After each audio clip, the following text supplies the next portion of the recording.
मैं doctor Pankaj Kumar Mishra, associate professor Saint Stephen's College, आप लोगों के सामने एक बार फिर से मृच्छकटिकम लेकर के उपस्थित हूं, जिसके चौथे अंक को हम लोग पढ़ रहे हैं। चौथे अंक में जो अभी तक हम लोगों ने जाना है कि शर्विलक, जो कि मदनिका का प्रेमी है, वसंत सेना के घर पहुंचता है और उसके हाथ में चारुदत्त के घर में चुराया हुआ आभूषण है।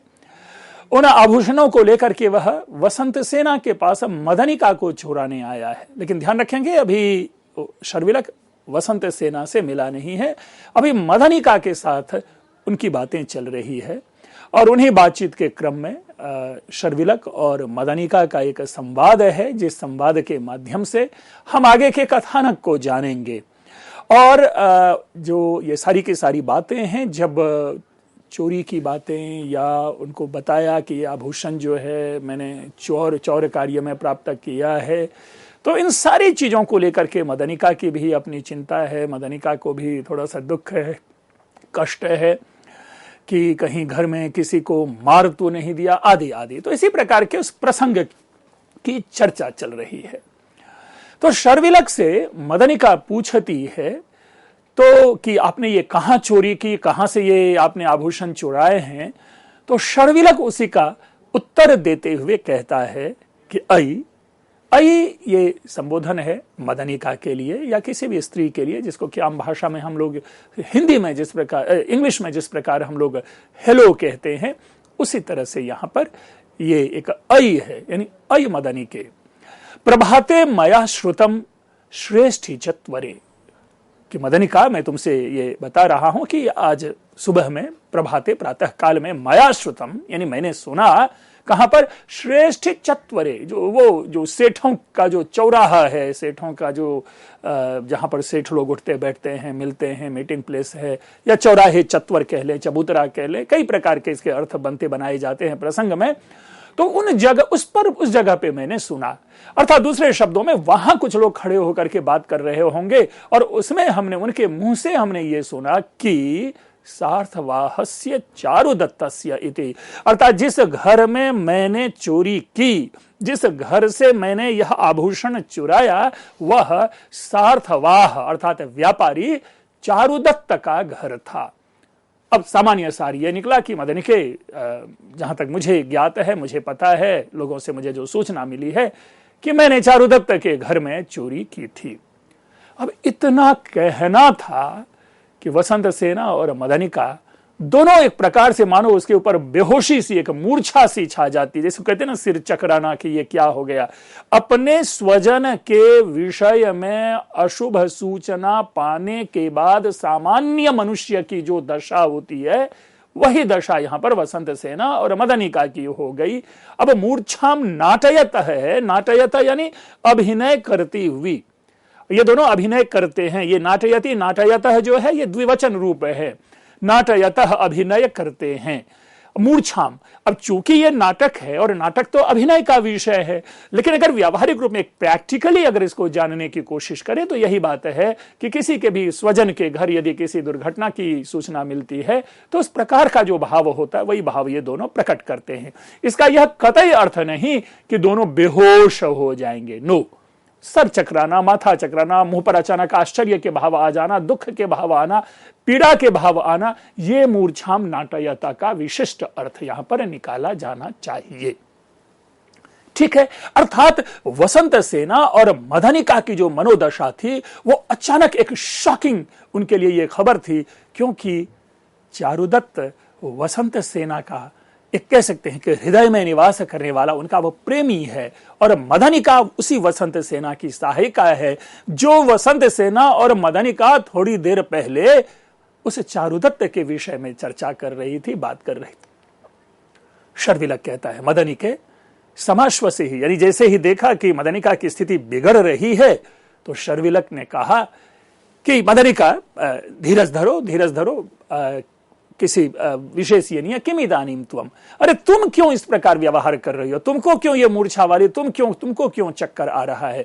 मैंने तो सिंपल सी सूचना दी कि कोई चारुदत्त है, उसके घर में मैंने चोरी की, तब इसमें अब तुमको क्यों ये चक्कर आ रहा है। ध्यान रखेंगे यह जो मदनिका के ऊपर प्रभाव है, यह प्रभाव अभी आगे आने वाले समय में शर्विलक के मन में संदेह उत्पन्न करेगा कि बात मेरे से कर रही है, चर्चा मैंने चारुदत्त की और बेहोश ये हो रही है। तो ये बात सही में अबूझ है, क्योंकि शर्विलक ने कभी ना तो चारुदत्त का नाम सुना, ना चारुदत्त के विषय में जानता है, ना वसंत सेना मदनिका के मन में चारुदत्त के विषय क्या भाव के विषय में क्या भाव है, इन सारे विषयों को ये नहीं जानता शर्विलक। फिर आगे कहता है विषादस्त्रस्त सर्वांगी संभ्रम भ्रांत लोचना नीयमाना भुजिष्यात्वम कंपसे नानुकंपसे। अर्थात हे विषाद यानी पीड़ा के कारण, कष्ट के कारण तुम्हारे सारे जो अंग त्रस्त हो गए हैं, शिथिल हो गए हैं, अर्थात तुम्हारे अंग के ऊपर जो इस घटना का प्रभाव है, ऐसे अंगों वाली हे तुम संभ्रम भ्रांत लोचना, संभ्रम भ्रांत लोचना, और हड़बड़ी के कारण, घबराहट के कारण चंचल आंखों वाली, नियमाना अभुजिष्या त्वम कंपसे नानुकंपसे। अभुजिष्या यानी तुमको छुड़ाते हुए ले जाने के लिए मैं यहां आया हूं, तुम कांप रही हो, तुम डर रही हो, तुम्हारे ऊपर एक विपरीत प्रभाव है, तुम्हारा मनोविज्ञान मेरे साथ नहीं चल रहा, और नानुकंप से ना अनुकंप से, और मेरे ऊपर तुम कृपा नहीं कर रही हो। अर्थात मेरे आने का हाल समाचार पूछना, मेरे विषय में पूछना, या मेरी बातों के अनुकूल बात करना, यहां अनुकंप से का कोई यह अर्थ नहीं है कि आए और 500 रुपए हाथ में पकड़ा दिया, बल्कि तुम अपने भाव को मेरी भावनाओं के साथ नहीं मिला रही, ये अर्थ निहितार्थ यहां से निकालेंगे नानुकंप से। देखिए मित्रों, संस्कृत में अगर हम शब्दों का डिक्शनरी से मीनिंग निकाल करके अर्थ करें तो आनंद वहां पर नहीं है। हम प्रसंग से और नाटकीय उस परिदृश्य को अपने मन में लाते हुए पंक्तियों का अर्थ निकालते हैं। तो इसीलिए नानुकंपसे का सामान्य अनुवाद तो यही है कि मेरे ऊपर कृपा नहीं कर रही हो। अब कृपा करना क्या? सामान्य अर्थ है कि मैं जो बोल रहा हूं, मैं शर्विलक जो तुमसे निवेदन कर रहा हूं, उसका तुम्हारे ऊपर अनुकूल प्रभाव नहीं पड़ रहा है, उल्टे तुम मेरे प्रति जो है एक मेरी बात को सुनकर के रिएक्ट किसी और जगह पे कर रही हो।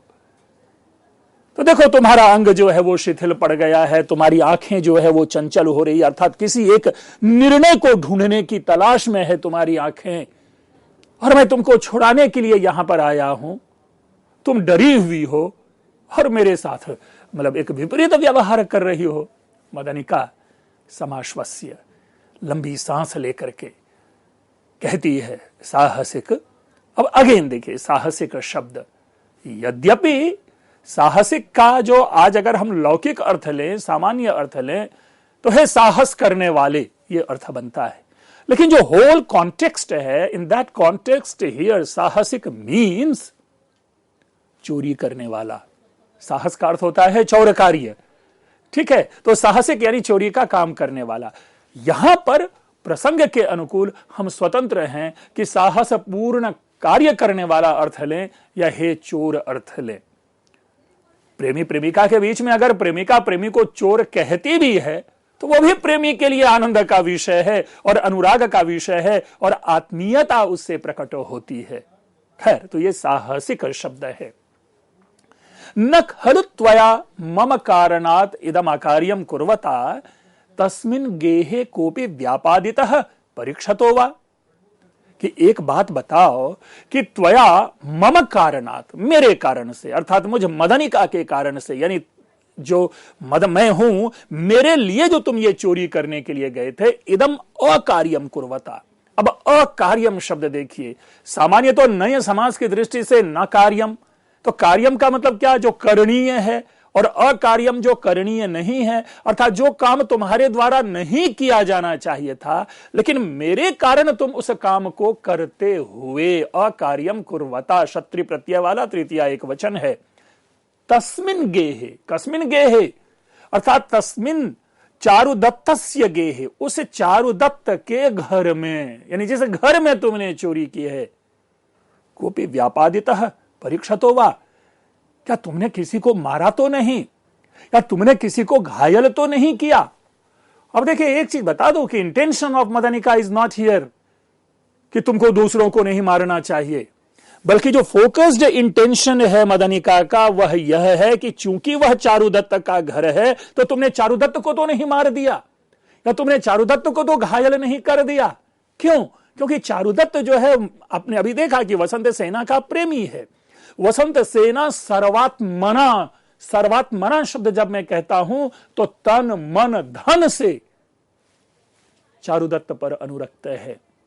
तो कहीं तो ये जो प्रश्न है, इस प्रश्न का साक्षात अर्थ यही है कि कहीं तुमने चारुदत्त को तो नहीं मार दिया चोरी करते हुए, परीक्षा तो हुआ, या कहीं उसको घायल तो नहीं कर दिया।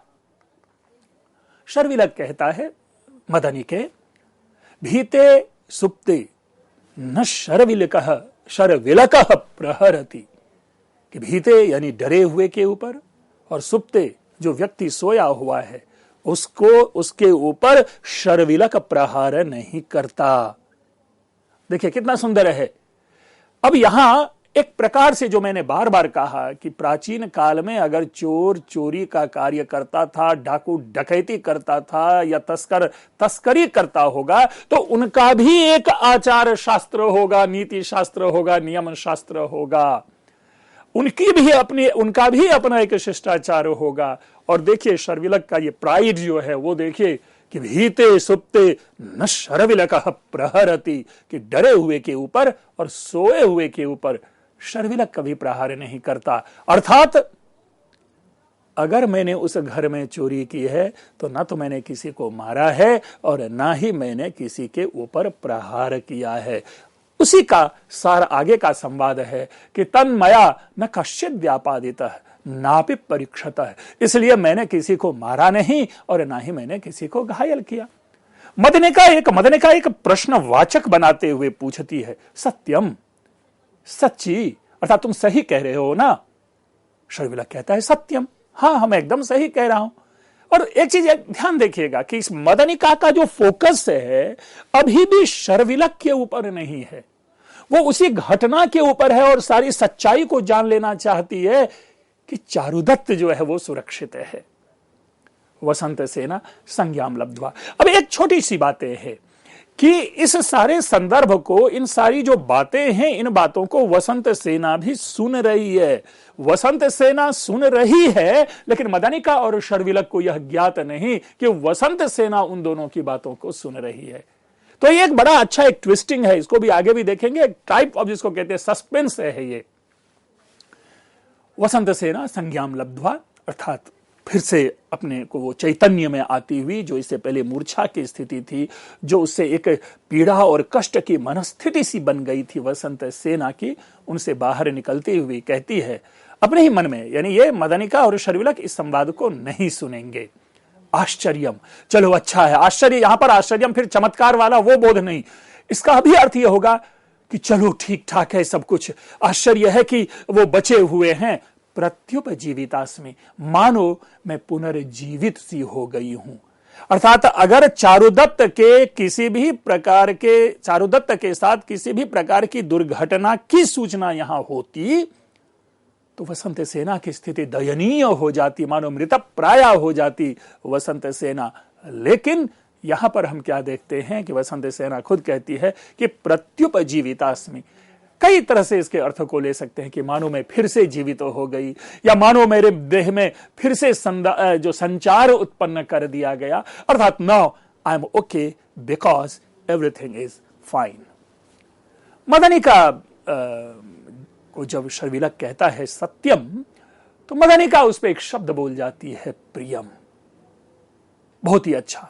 अगर संवाद की दृष्टि मात्र से देखें तो कोई विचित्र सी बात नहीं है, लेकिन मदनिका के द्वारा अपने प्रेमी शर्विलक के समक्ष पूर्व सारी घटनाओं को सुनने के बाद अगर प्रियम शब्द का प्रयोग होता है तो शर्विलक के मन में संदेह उत्पन्न होना ही चाहिए कि यह मेरे बारे में नहीं पूछ रही है कि तुमको कहीं चोट तो नहीं आई, तुम ठीक ठाक आ गए कि नहीं, तुमने खाना पीना खाया कि नहीं रात से। इन सारी बातों के ऊपर में मदनिका की कोई टिप्पणी नहीं है, लेकिन चारुदत्त मारा नहीं गया, चारुदत्त के ऊपर में किसी भी प्रकार का प्रहार नहीं हुआ, यह सुनकर के मदनिका जो प्रिय बोलती है इसके बोलने से ही शर्विलक के मन में देखें, आप ब्रैकेट में पाएंगे शब्द है सेर्ष्यम, ईर्ष्या से युक्त होना, आजकल जिसे हम कहते हैं जलन होना। अर्थात किसी प्रेमिका के सामने कोई प्रेमी यदि किसी दूसरी युवती का नाम ले ले तो वो प्रेमिका जलने लगती है, या प्रेमिका यदि किसी पर पुरुष का नाम अपने प्रेमी के सामने ले तो प्रेमी के मन में जलन के भाव उत्पन्न होने लगते हैं कि ये क्या हो रहा है। शर्विलक शीर्ष्यम अर्थात जलन के भाव से, ईर्ष्या भाव से।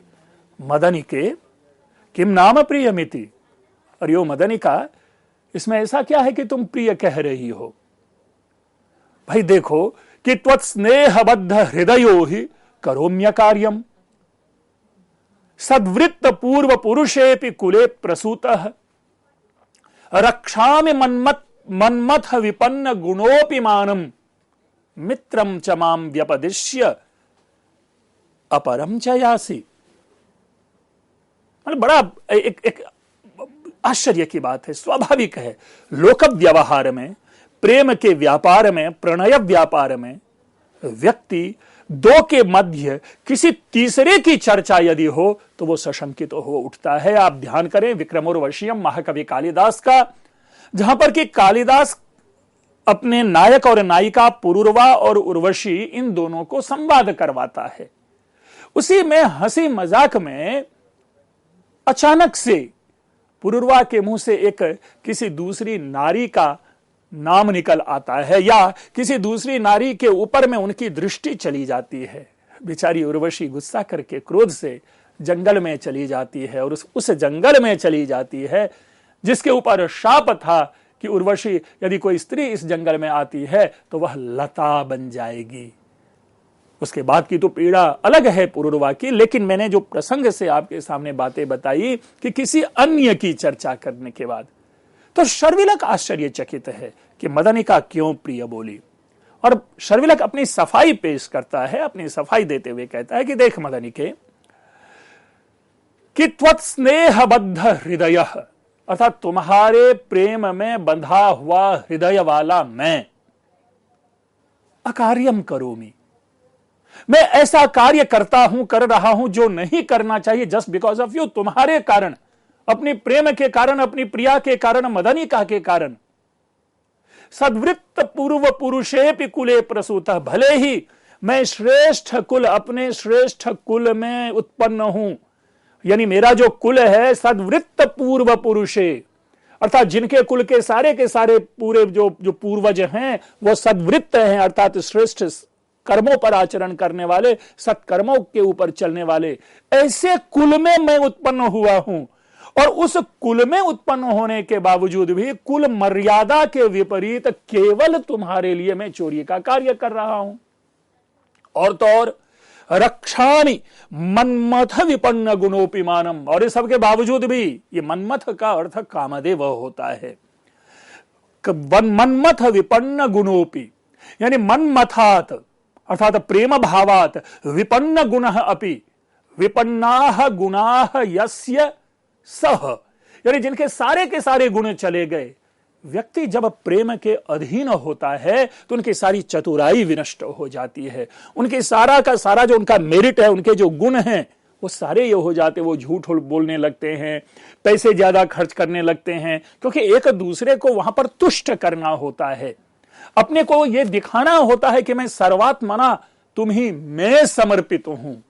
तो शर्विलक कहता है कि देखो मन्मथ, मन्मथ यानी अब कामदेव नहीं लेंगे, अब लेंगे प्रेम, यहां पर कि प्रेम के कारण विपन्न गुण अपि, भले ही मेरे सारे गुण चले गए हों, भले ही मैं पूरी तरह से परप्लेक्स्ड ब्रेन वाला हो गया हूं, भले ही केवल और केवल तुम्हारी ही प्रतिच्छाया और प्रतिच्छवि मेरे मनोमस्तिष्क में उभरता रहता हो, लेकिन फिर भी मानम रक्षामि, मैं अपने मान, अपने प्राइड, अपने सम्मान और अपने अभिमान की रक्षा करता हूं। लेकिन तुम मित्रम च माम व्यपदिश्यस्य परम च यासि, यानी तुम मुझे मित्र कहती हो और मुझे मित्र कह के यानी अपना प्रेमी कहती हो। अगेन मित्र का मतलब यहां फ्रेंड नहीं लेंगे, यहां मित्र का मतलब अपना हम लेंगे प्रेमी, कि तुम मुझे अपना प्रेमी कहती हो, लेकिन अपरम च यासि, लेकिन किसी और के साथ तुम जा रही हो, तुम किसी और की बात कह रही हो। ये जो मैंने सत्यम प्रियम परीक्षतः व्यापादितः आदि शब्द की जब व्याख्या कर रहे थे तो बार बार मैंने कहा कि मदनिका की जो दृष्टि है उस चारुदत्त के ऊपर है, और मदनिका की स्वयं की दृष्टि चारुदत्त के लिए नहीं है, बल्कि मदनिका अपनी जो मालकिन है, अपनी जो जो जो कह सकती है कि वो वसंत सेना है, उस वसंत सेना के प्रणय के विषय में सूचना ग्रहण कर रही है। लेकिन बीच में जो एक कम्युनिकेशन गैप है तो शर्विलक को उत्तेजित करता है, शर्विलक के मन में एक भावना उत्पन्न करता है। तो यहीं पर है कि मुझे मित्र भी कहती हो, लेकिन जाती हो तुम किसी और के साथ, किसी और को फॉलो कर रही हो। साकूतम, अब एक पूरी तरह से एक लंबा चौड़ा मोनोलॉग है, एक एकल संवाद जाएगा, और संस्कृत काव्य परंपरा में, संस्कृत नाट्य परंपरा में आप देखेंगे कि बहुधा जो चरित्र होता है बड़ा लंबा लंबा डायलॉग बोल जाता है। और ये लंबा डायलॉग इसलिए बोला जाता है कि मानो ये एक ऐसा अवसर होता है जहां कवि अपने कवित्व को दर्शाता है। कई ऐसे प्रसंग आपको मिलेंगे, खास करके मुद्रा राक्षसम में जब चाणक्य का प्रवेश होता है तो चाणक्य का एक बड़ा लंबा संवाद है, बहुत बड़ा संवाद है। या इसी प्रकार जब हम द्वितीय अंक में आते हैं तो राक्षस का संवाद पाते हैं, या तृतीय अंक में चंद्रगुप्त का संवाद पाते हैं। बड़े लंबे लंबे संवाद होते हैं। उरुभंगम नाटक देखने जाए तो दुर्योधन का संवाद बड़ा लंबा मिलता है। और ये होती है क्योंकि कभी कभी इवन आप महाकवि कालिदास के, जिसमें विक्रमोर्वशीयम की मैंने चर्चा की, विक्रमोर्वशीयम के चतुर्थ अंक को देखिए, आपको लगेगा कि पूरा का पूरा चतुर्थ अंक में एक ही चरित्र है, और वह है पुरुरवा। क्यों? क्योंकि वो अपनी प्रिया के प्रेम में पागल हो चुका है और हर जगह वो भटक रहा है। जहां पर्वत है, पौधे है, नदी है, तालाब है, सूर्य है, चंद्रमा है, तितली है, मोर है, भंवरे हैं, सबको ही वो पूछता रहता है सबसे कि बता तुम ही तो मेरी उर्वशी तो नहीं, या ये बता कि उर्वशी मेरी कहां गई। तो एक जब लंबा संवाद होता है तो अभिनय की दृष्टि से वह कठिन होता है, और साथ ही जो सामाजिक जो उस अभिनय को आत्मसात कर रहा होता है उनके लिए भी किसी एक व्यक्ति को रंगमंच पे रख पाना, देख पाना जो है वो कहीं ना कहीं एक रसता, विरसता या नीरसता का प्रतीक बन जाता है। यहां पर भी भाव कुछ उसी प्रकार का निकलेगा, लेकिन जिस प्रकार के संवाद इसके नाटककार ने यहां प्रस्तुत किए हैं वो ज्यादा है अच्छी तरह से जानना, और उसके कारण वो मोनोटोनी टूटते नहीं। क्यों? क्योंकि मदनिका खड़ी है और सारा का सारा एड्रेस जो है वो मदनिका को जा रहा है। और देखिए क्या कह रहा है, अयम च सुरत ज्वालः कामाग्नि प्रणयेन्धनः नरानाम यत्र हूयन्ते यौवनानि धनानि च। कि देखो भाई, ये प्रेम होता है, ये सुरत ज्वाला है, ये प्रेम की अग्नि है, ये प्रेम की ज्वाला है, जिसकी में जो क्या है, कामाग्नि प्रणयेन्धन, अर्थात काम रूपी अग्नि वाला और प्रणय रूपी ईंधन वाला। ये जो सुरत ज्वाल है, यानी ये जो रति क्रिया की जो ज्वाला है, वह बड़े से बड़े मनुष्यों को नरानाम, इसमें नरानाम यत्र हूयन्ते यौवनानि धनानि च, मनुष्य अपने सारे धन और अपने सारी की सारी युवावस्था आहुति में डाल देती हैं। अर्थात ये प्रेम की अग्नि, ये जो प्रेम की मनोदशा है, ये जो प्रणय का बंधन होता है, जो ईंधन रूप होता है, ये जो सुरत ज्वाल है, रति क्रिया की जो मन में धधकने वाली ज्वाला है, इसमें रहने वाला व्यक्ति अपना यौवन और अपना धन सर्वस्व विनष्ट कर देता है। आप जरा अभिज्ञान शाकुंतलम के तृतीय अंक की ओर जाने की कोशिश करें और देखें कि वहां पर जो शकुंतला और दुष्यंत की जो कामाग्नि है, जो प्रणयेन्धन है और सुरत ज्वाल है, फाइनली दोनों को नजदीक लाता है और दोनों वहीं पर गांधर्व विवाह कर लेता है। तो मनुष्य ये प्रेमाग्नि है, ये कामाग्नि है, जिसकी ज्वाला में हर युवक जो है वो धधकता है।